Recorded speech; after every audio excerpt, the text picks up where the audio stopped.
تنها و تنها امام علی رحمانوف برای این ملت آن کارهای را انجام داد که این ملت آزار و اذیت داد.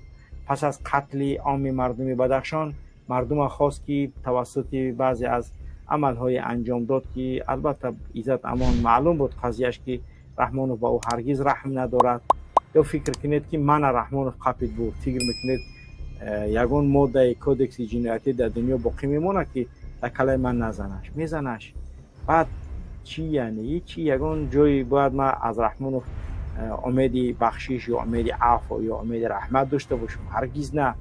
من باید که تنها و تنها از خالقم تمنای عفو و بخشش داشته باشم. از رحمانوف هر کسی بخشش و عفو و رحم یعنی که توقع میکند، یا او احمق است، یا او دیوانه است، یا او رحمانوف نشناخته است. و اما خاطر هرگز و هرگز از رحمانوف تمنا و توقع رحم، شفقت و عفو را نکنید. رحمانوف عفو و رحمانوف برای ما لازم نیست. و رحمانوف هیچ شخص را عفو نکرده است به پول، فقط پول گرفته است، فقط کارش توسط پول قطعی مردم عفو کردگی، مردم یعنی که تا آخران تنگی داشتگیشان کندگی گرفتگی. و اما خاطر مسئله بدخشان قتل عام کرد و آمد با بعض سیناریوهای دیگر را در مرکز یا در دوشنبه انجام داد تا اینکه توجه مردم را به این طرف جلب کند. ولی ما هم در قضیه دلیر امام علی بی‌طرف نیستیم، هم در قضیه برادر عزت امان بی‌طرف نیستیم، هم در قضیه زندان کنی های مادران بی‌طرف نیستیم. ما در هیچ جنایت هایی که انجام داده رحمانوف بی‌طرف نبودیم. جنایت های رحمانوف مو با مو و یعنی حالت های انجام داده اش دقیقه و ثانیه‌اش ثبت است و روی آن کار رفته ایستاده است.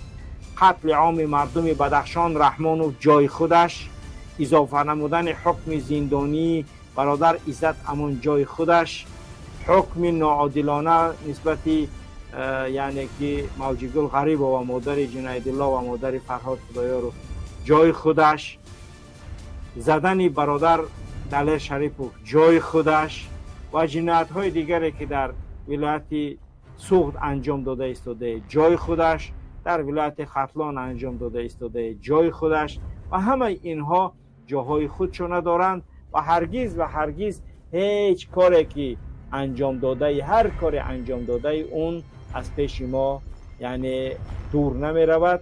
خداوند فکر نکرد که یعنی غافل است از آنچه که یعمل الظالمون، ظالما عمل میکنن. هرگز الله غافل نیست و ما هم بندگان همون الله و خالق یکتا هستیم که از جنایت های ضد بشری تو هرگز و هرگز ما خاموش و یا اینکه بی‌طرف نیستیم و نخواهیم بود. پس مردم و ملت تاجیک خاصتا مهاجران دور از وطن همیشه در تکاپو باشید و هرگز باید ما و شما را دیگر رحمان و به هیچ سیناریوهای انجام دادن خودش باید که به یک طرف نگذارد و به یک طرف دیگر نکشد. در هر جنایتی که انجام داد باید به آن جنایتی انجام دادهش رحمان و جواب بگه و ما هرگز آن کشته های بدخشانی و آن شهرمردان غیور و باننگ و باناموس و شجاع بدخشانی را هرگز فراموش نکردیم و هرگز خونبهای آنها را طلب نکردن از رحمان و فکر نکند که با این قضیه های دیگر انجام دادن ما دیگر قضیه بدخشان را فراموش میکنیم. هرگز و هرگز ما قضیه بدخشان را رها نکردیم و رها نخواهیم کرد و تا آخرین مرحله که ما در این دنیا زندگانی داریم برای ریزانده شدن خون هر یک خواهر و مادر و برادر بدخشانی ان شاء الله که ایستادگی میکنیم و مردم بدخشان مردم برومند و شریف و مردم شجاعی که از این وطن ما و شما چنین مردان و زنان و چنین مردمان ظهور کردند که در مقابل هیچ یک اجنبی و زورگوی سر رکوع و تعظیم فرود نمی آورند.